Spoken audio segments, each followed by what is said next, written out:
during the very few minutes between meetings, for example, our professional yoga instructor friend Amy Coombs is back with us, and she's going to give us a bit of a run through of some quick things that we can do just physically when we just need to make our bodies feel better and or de-stress and or help give us some energy. The shoulders, of course, are one of the areas that can get really tight and really just congested and not feel good. So even getting up for 5 minutes between meetings can be very beneficial, can stave off the aches and pains before they come and get you. A lot of us have scarves these days. We're wearing face coverings, or maybe you have a belt or even just a yoga strap. So what I'm going to do is simply hold my scarf out in front, about shoulder distance apart, hands about shoulder distance apart. And then on the inhale, I'm reaching up. And then on the exhale, I'm lowering back down. So on the breath, inhale up and exhale, lower. If it feels really tight or constricted, you can make that space between your hands a little bit wider. Okay. Same thing. I'm going to put the strap or the belt or the scarf behind.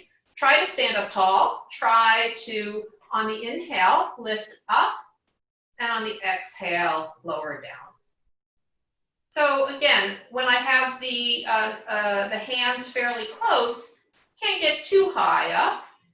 But when I make myself a little more space, I can go a little bit higher. And so you get into a few different spots in the shoulders, opening up those areas. I mean, I really love this technique because it forces you to breathe. And the breath is going to do so much to make you feel better also. But if you don't have the scarf or the strap, you can certainly always do a similar opening behind you where you interlace the fingers.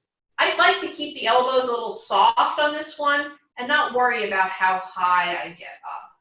You'll see sometimes people in classes really straining with this. And what will happen is they'll end up with their palms really far apart behind them. So it ends up looking like something like this as they're trying to get it all the way up, and notice how that pulls me forward.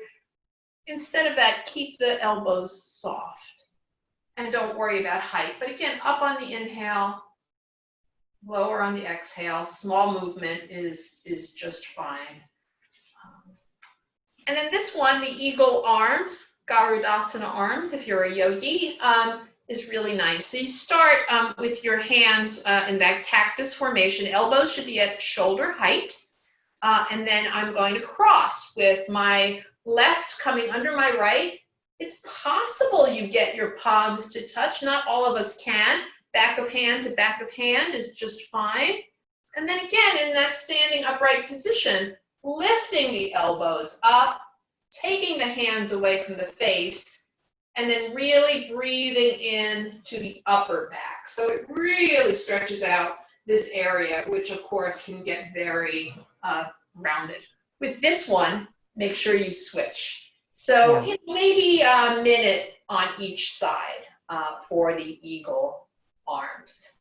I think this is going to help a lot of people just because of these tiny little windows of free time we have. You know, it's a good time for self-care, right? You know, besides the obvious about taking time to breathe, you know, yoga teaches us that the moments you take are important and they're healing. And it doesn't have to be 20 minutes of meditation. It can be a few seconds here, a minute there, 2 minutes there to reap a lot of benefits. So the one with the scarf where you're breathing, there is that moment in between the breath, right? So I'm lifting up on the inhale, but then there's a little bit of a pause and I'm lowering on the exhale. And there's a little bit of a pause. And yoga teaches us that the pause between the breaths is also our mind pausing between thoughts. So again, maybe you do 15 of these in the front, 15 of those in the back, but you get 15 pauses of the mind times 2. You can do my math, 30 seconds of pausing that you might not get if you're rushing from meeting 1 to meeting 2. This has really been helpful, and I hope that everybody watching will find this useful as well. The link to where you could find more information about Amy is on the post here. Yeah. And online courses are available too. Absolutely. Namaste. Namaste, Amy. Thank you.